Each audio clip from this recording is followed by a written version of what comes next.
Hello viewers, राज technical blogs के एक और नए और बहुत ज़्यादा इन्फॉर्मेटिव ब्लॉग में आपका स्वागत है।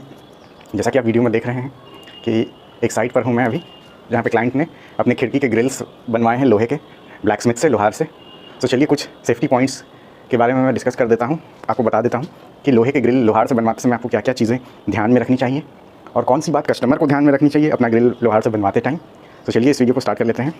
स्टार्ट करने से पहले मैं रिक्वेस्ट करना चाहता हूँ कि जो मेरे चैनल पर अभी नए आए हैं वो मेरे चैनल को सब्सक्राइब कर लें और वीडियो पसंद आए तो लाइक करें, दोस्तों में शेयर करें जो भी अपना नया घर बनवा रहे हैं, ताकि उनको काफ़ी हेल्प मिल सकती है। ये सब गलतियाँ थोड़ी सी आपको पहले से पता रहेंगी तो आपको ज़्यादा बेटर रहेगा आइडिया। तो चलिए स्टार्ट करते हैं जी। टिप नंबर 1 से शुरू करेंगे।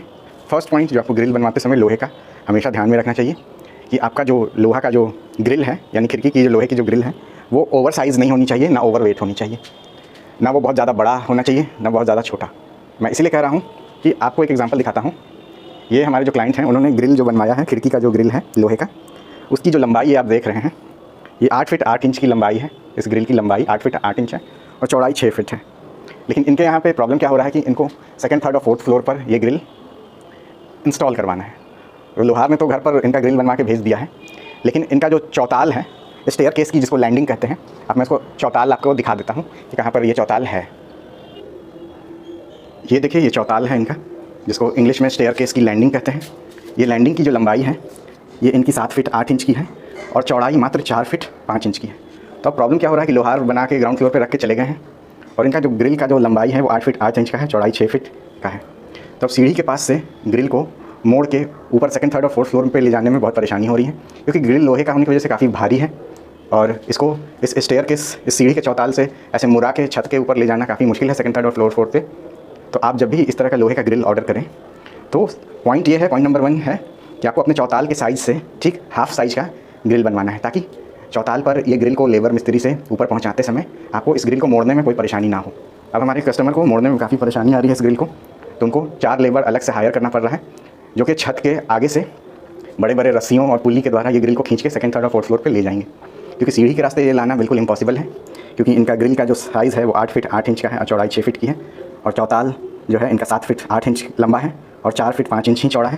तो ग्रिल मुड़ाने में काफ़ी दिक्कत होती है। तो आप ये ध्यान रख लीजिए कि अगर आपका खिड़की थोड़ा सा बड़ा हो रहा है, ग्रिल आपका थोड़ा बड़ा है, तो आप उसको 2 पार्ट में बनवाएं लोहार से, ब्लैक स्मिथ से।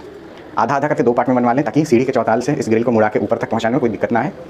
अगर आप बहुत बड़ा साइज़ का बनवा लीजिएगा, अपने चौताल से भी बड़ा साइज़ का ग्रिल बनवा लीजिएगा, तो आपकी सीढ़ी के द्वारा आपकी ग्रिल आना मुश्किल हो जाएगा, बिल्कुल नामुमकिन सा हो जाएगा, ग्रिल मुड़ेगा नहीं और आपको लेबर 4 ठो रख के अलग से पैसे खर्च करके 1000-1200 रुपये लेबर चार्ज आपको अपने सेकंड, थर्ड और फोर्थ फ्लोर पर उसको सीढ़ियों रस्सियों के द्वारा ऊपर ले जाना पड़ेगा। तो ये पॉइंट हो गया पहला नंबर पॉइंट। अब दूसरे नंबर सेफ्टी पॉइंट्स पर चलते हैं। चलिए दूसरे पॉइंट पर आते हैं। जब भी आप लोहार से ग्रिल बनवाएं, एक चीज़ का हमेशा ध्यान रखें कि आप लोहार से ही रिक्वेस्ट करें कि इस लोहे के ऊपर, ये जो कच्चा लोहा होता है, उसके ऊपर रेड ऑक्साइड की कोटिंग वो अपने फैक्ट्री या वर्कशॉप में ही करवा के आपको दे। उसके लिए थोड़े एक्स्ट्रा पैसे आपको देने पड़े तो कोई बात नहीं है, लेकिन अगर ये पॉसिबल हो तो आप लोहार से ही आप बोलें कि आप उनको नए ग्रिल पर रेड ऑक्साइड की कोटिंग वहीं अपने वर्कशॉप में ही करा के भेजें अपने घर पर, जिससे आपको घर पर ये सब करवाने की एक्स्ट्रा झंझट नहीं होगी। और अगर आप घर पर रेड ऑक्साइड इस पर करवा भी रहे हैं तो एक चीज़ का हमेशा ध्यान रखिएगा कि पेंट की क्वालिटी अच्छी हो। मार्केट में एक ऑरेंज कलर का भी रेड ऑक्साइड आता है, वो बिल्कुल बेकार और घटिया होता है। सिर्फ रेड कलर का ही रेड ऑक्साइड यूज़ करें। कुछ रेड ऑक्साइड्स जो हमारे साइट्स पर यूज़ हुए हैं उनकी क्वालिटी बहुत अच्छी है। मैं उनका ब्रांड का कुछ नाम बता देता हूँ। उन ब्रांड वालों ने मुझे कोई पैसे नहीं दिए हैं इस वीडियो के लिए, तो मैं बस नाम बता रहा हूँ आपको। पहला ब्रांड है, ये देखिए, बर्जर का रेड ऑक्साइड है, रेड कलर का ये मिलता है, हाफ लीटर 1 लीटर। अगर आपको बहुत ज़्यादा रेड ऑक्साइड करवानी है, आपके घर में बहुत ज़्यादा ग्रिल वगैरह है, तो आप एक बार में ही बड़ा डब्बा ये रेड ऑक्साइड का 4 लीटर का खरीद लीजिए। बर्जर का अच्छा आता है, नहीं तो एक एशियन पेंट्स का आता है सबसे बेहतरीन। इस पर लिखा हुआ है British paints by Asian paints, और ये 1 लीटर का डब्बा है। करीबन आपको 160 रुपीज़ के आसपास में ये मिल जाएगा। प्राइस हर सिटी में वेरी करता है अलग अलग।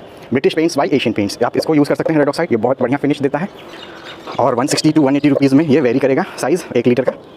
और मेक श्योर करें कि इस डब्बे को ख़रीदते समय आप मशीन में इसको मिक्सिंग करवा लें। आजकल पेंट वालों के दुकान पे एक रोटेटिंग मशीन होती है, जिससे ये डब्बा बंद में ही बहुत तेज़ी से इसको घुमा के मिला देते हैं, जिससे आप रेड ऑक्साइड जब घर पे खोल के खुद से भी करिएगा या स्टाफ रख के करवाइएगा तो आपको डंडे से इसको मिक्सिंग करने की ज़रूरत नहीं पड़ेगी। सो पेंट खरीदते समय ही वो ऑटोमेटिक मिक्सिंग मशीन में मिक्स करके आपको ये दे देंगे। और पेंटर्स को आप ये साफ साफ बता दीजिएगा कि आजकल जो रेड ऑक्साइड्स आ रही हैं पेंट्स, उसमें थीनर का प्रयोग बिल्कुल ना करें। ये पहले से ही थीनर मिक्स होते हैं। बहुत लोग क्या करते हैं चालाकी करने के लिए कि ज़्यादा एरिया में मेरा ये स्प्रेड हो जाएगा ये रेड ऑक्साइड, तो इसमें थीनर मिला लेते हैं। थीनर से इसकी कंसिस्टेंसी पतली हो जाती है, इसकी विस्कोसिटी घट जाती है, पेंट का जो घनत्व होता है वो कम हो जाता है। तो आप इस तरह की बेवकूफ़ी बिल्कुल मत कीजिएगा, नहीं तो आपका रेड ऑक्साइड का जो कोटिंग है वो आपको बार बार हर साल कराना पड़ेगा, जंग उसमें लोहे में लग जाएगी। सो आप बिल्कुल ना यूज़ करें, इसमें थिनर का प्रयोग बिल्कुल ना करें, और मेक श्योर करें कि पेंट खरीदें तो उसकी जो मैन्युफैक्चरिंग डेट है वो लेटेस्ट मैन्युफैक्चरिंग डेट वाली लें।